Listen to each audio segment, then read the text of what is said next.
السلام علیکم دوستو، کیسے ہیں آپ سب؟ میں زبینہ فیاض ایک بار پھر آپ کے ساتھ تو میں شروع کر رہی ہوں اللہ کے واسطے by Umaima Shafi Qureshi, episode number 16۔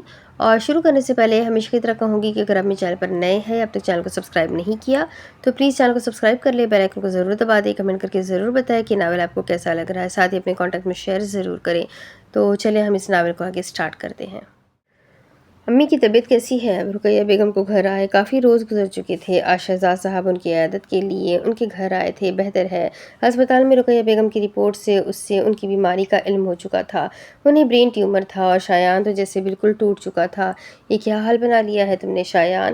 ان کے لہجے میں خفگی تھی۔ شہزاد صاحب کی بھی طبیعت دن بدن بگڑتی جا رہی تھی، مگر اس سب کی پرواہ نہ کرتے ہوئے وہ شایان کا بھرپور ساتھ دے رہے تھے۔ میں کیا کروں انکل، ایسے لگتا ہے کہ جیسے سب ختم ہو گیا۔ ایک طرف امی کی بیماری اور دوسری طرف بزنس جو کہ تقریباً ڈوب چکا ہے۔ مجھے نہیں پتا یہ سب کیسے سنبھالتے ہیں۔ وہ رو دیا تھا۔ عمر سے زیادہ اس پر ذمہ داریاں تھیں۔ تم اس سب کی بالکل فکر مت کرو، بس اپنی امی کا خیال رکھو اور اپنی پڑھائی پر توجہ دو۔ شہزاد صاحب نے اسے حوصلہ دیا تھا۔ انکل آپ کو پتا ہے نا بزنس کے حالات کا، ہمیں ایک بہت بڑی رقم چاہیے، میں کہاں سے یہ سب کروں گا؟ اس کی ٹینشن مت لو، تم مت لو، رقم کا بندوبست میں نے کر لیا ہے۔ شہزاد صاحب نے ایک چیک شایان کی طرف بڑھایا تھا۔ میرا یہ مطلب نہیں تھا، شایان کو ہرگز توقع نہیں تھی کہ وہ اس حد تک ان کی مدد کریں گے۔ میں جانتا ہوں، لیکن فی الحال یہ رکھ لو، اور میں بزنس کے معاملات میں جتنی تمہاری مدد کر سکوں گا اتنی کروں گا۔ شہزاد صاحب نے اس کی پیٹھ تھپتھپائی تھی۔ آپ کے پہلے ہی مجھ پر بہت احسانات ہیں، میں یہ نہیں لے سکتا، یہ بہت زیادہ ہے۔ شایان نے وہ چیک واپس ان کی طرف بڑھا دیا تھا۔ اب تم مجھ سے ایک تھپڑ کھا لو گے۔ میں صرف تمہیں بیٹا کہتا ہی نہیں ہوں بلکہ سمجھتا بھی ہوں، لیکن شاید تم نے مجھے کبھی اپنے باپ کی جگہ نہیں دی۔ وہ سچ میں خفا ہوئے تھے۔ ایسی بات نہیں ہے، آپ میرے آئیڈیل ہیں، میں آپ کی بہت عزت کرتا ہوں، مگر اگر کچھ نہیں مسٹر ہینڈسم۔ انہوں نے درستگی سے شایان کی بات کاٹی تھی۔ ان کے اس طرح کہنے پر مدھم سا مسکرا دیا تھا۔ آپ کیوں کر رہے ہیں یہ سب؟ جنہیں یہ سب کرنا چاہیے تھا انہیں تو اپنی عیاشیوں سے فرصت ہی نہیں ہے۔ اس کے لہجے میں نفرت تھی۔ بیٹا اپنے والد کے بارے میں ایسے بات نہیں کرتے، انہوں نے اسے سمجھایا تھا، جس پر شایان نے تنفر سے سر جھٹکا تھا۔ کیا ہے؟ شایان انادل کو لے کر لنچ پر آیا تھا اور ہمیشہ کی طرح اس نے سارا ریسٹورنٹ بک کیا ہوا تھا۔ انادل کی مسلسل چپتی نظروں سے وہ پریشان ہو گیا تھا۔ کچھ نہیں، تھوڑی پر ہاتھ جمائے مسکرا رہی تھی۔ ایسے کیوں دیکھ رہی ہو؟ وہ واقعی حیران تھا۔ کیوں؟ اپنے اکلوتے ہینڈسم شوہر کو دیکھنا گناہ ہے کیا؟ شایان کو پانی پیتے ایک دم ہی اچھوکا لگا تھا۔ اف، تم کتنے ہینڈسم ہو نا۔ انادل اب بھی ٹکٹکی باندھے شایان کو دیکھ رہی تھی۔ شایان کے حکم کے مطابق اس نے اپنا نقاب بھی کھول دیا تھا۔ شایان بہت اچھے سے اس کے چہرے کے تاثرات دیکھ سکتا تھا۔ ان دونوں کے علاوہ وہاں کوئی اور موجود نہ تھا۔ اور تمہاری آنکھیں کتنی گہری ہیں نا انادل۔ انادل نے اب بھی اپنا ہاتھ تھوڑی پر جمایا ہوا تھا اور شایان تو بس ہونکوں کی طرح اسے دیکھتا ہی رہ گیا۔ یہ تعریف دنیا کی کوئی بھی لڑکی کرتی تو شایان کو بالکل حیرت نہ ہوتی، مگر انادل شہزاد، تمہیں پتا ہے تمہارے گال پر یہ جو ڈمپل ہے نا، یہ تو قیامت ہے، قیامت۔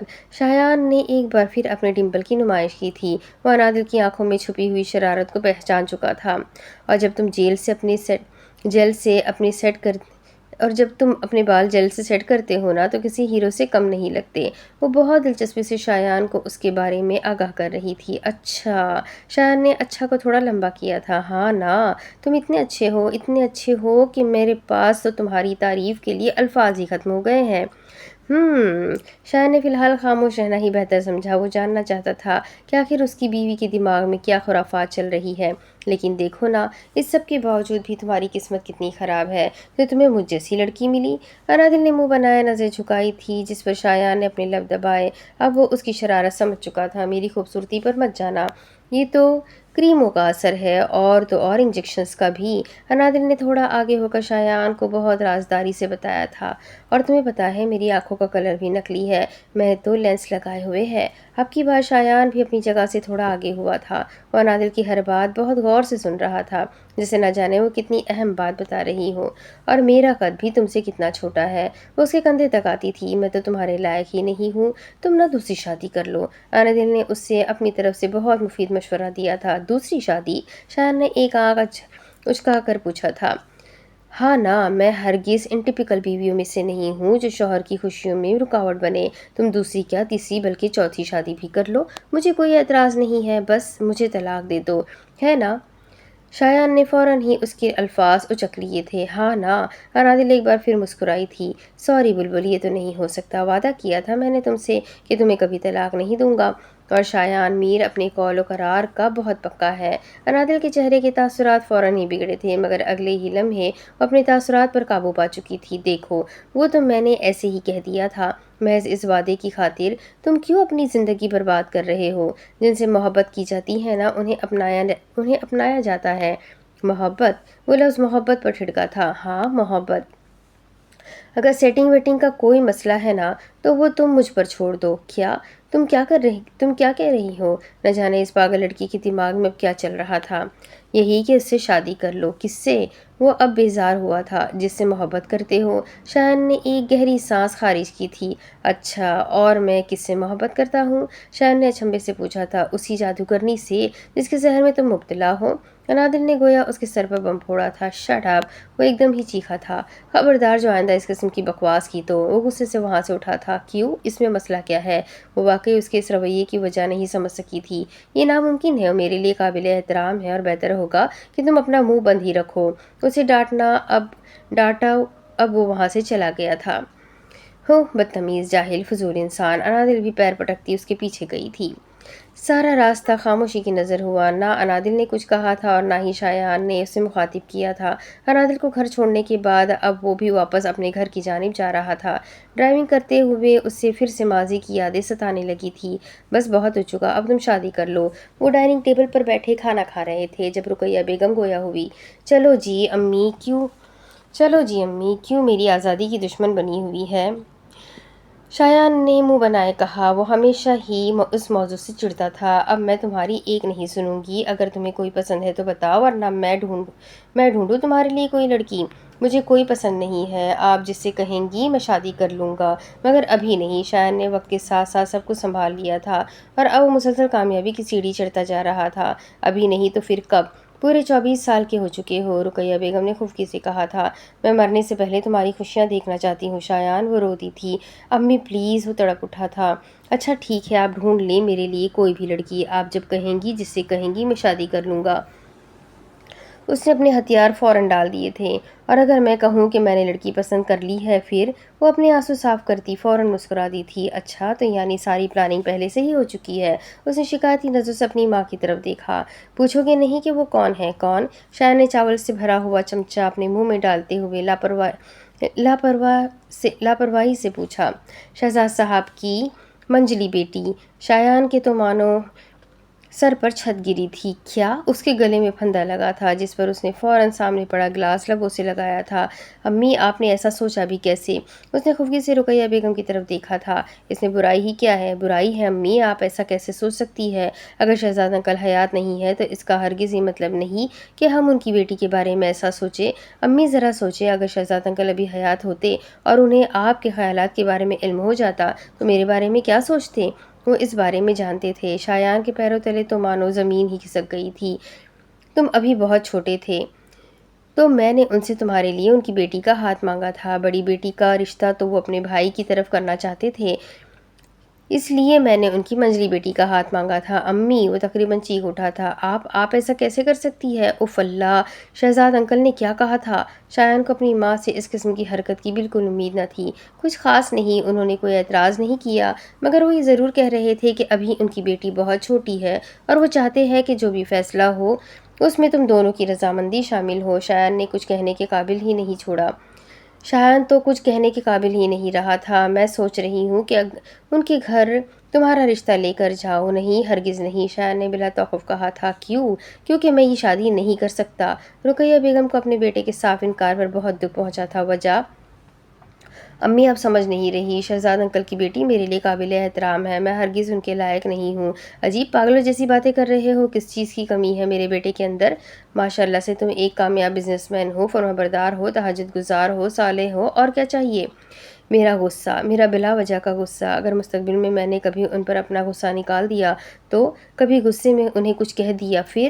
شایان نے پریشان ہوتے ہوئے کہا تھا، جبکہ اپنے بیٹے کی عجیب منطق پر وہ مسکرا دی تھی۔ شایان، تم اپنے باپ جیسے نہیں ہو۔ ہاں ٹھیک ہے، میاں بیوی کے درمیان کبھی کوئی چھوٹی موٹی بات تو ہو ہی جاتی ہے۔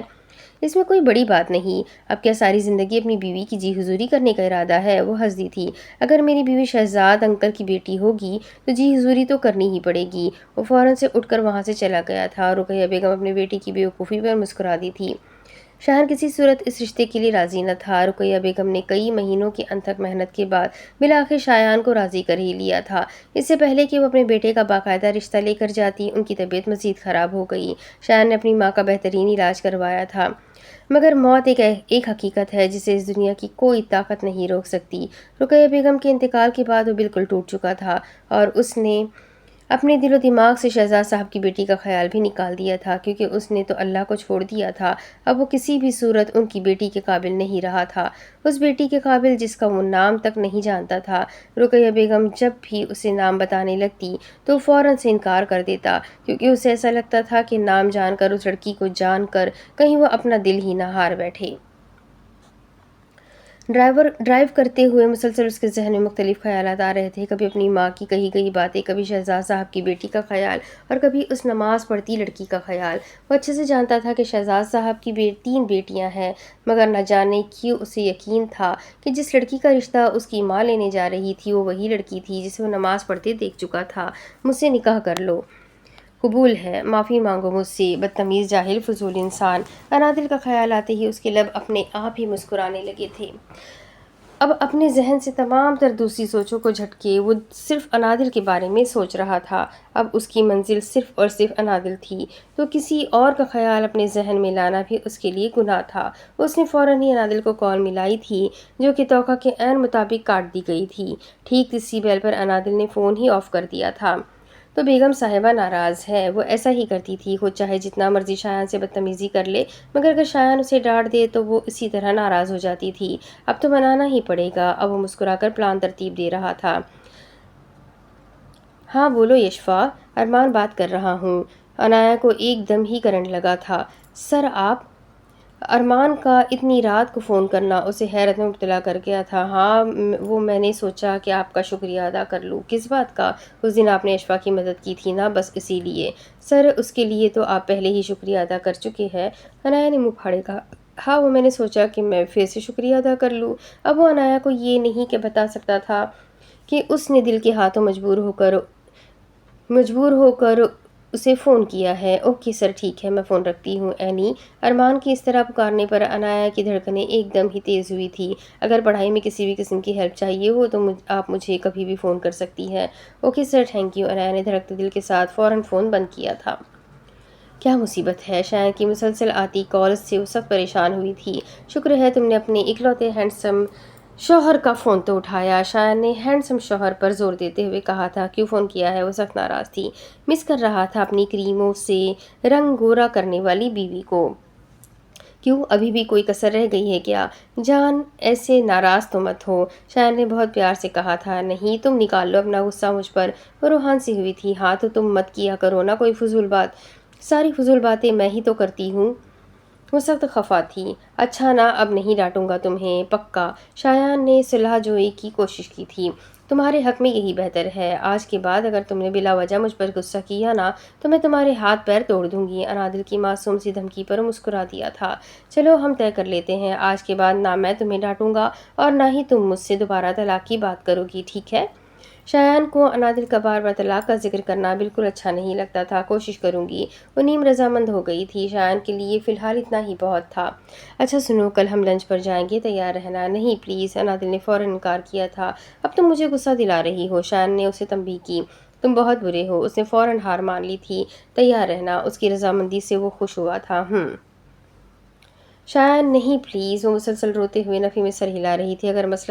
آخر مسئلہ کیا ہے تمہارے ساتھ؟ اب شایان کا صبر جواب دے گیا تھا۔ اسی لنچ کے لیے ریسٹورنٹ لے جانے کی بجائے اپنے فارم ہاؤس لے آیا تھا۔ اس نے انادل کو ایک ڈریس پہننے کے لیے دی تھی جسے وہ پہننے سے مسلسل انکار کر رہی تھی۔ وجہ صرف یہ تھی کہ اس ڈریس کے ساتھ کوئی دوپٹہ نہیں تھا اور بازو بھی نیٹ کے تھے۔ میں نہیں پہنوں گی، پچھلے آدھے گھنٹے سے کوئی 100 لیٹر آنسو بہا چکی تھی۔ اگر تم نے میری بات نہیں مانی نا تو پھر پڑی رہو سارا دن یہیں پر، میں واپس چھوڑنے نہیں جاؤں گا تمہیں۔ شایان نے اتنی محنت سے اس کے لیے سرپرائز پلان کیا تھا، مگر انادل صاحبہ اس کے سارے پلان پر پانی پھیرنے کے در پر تھی۔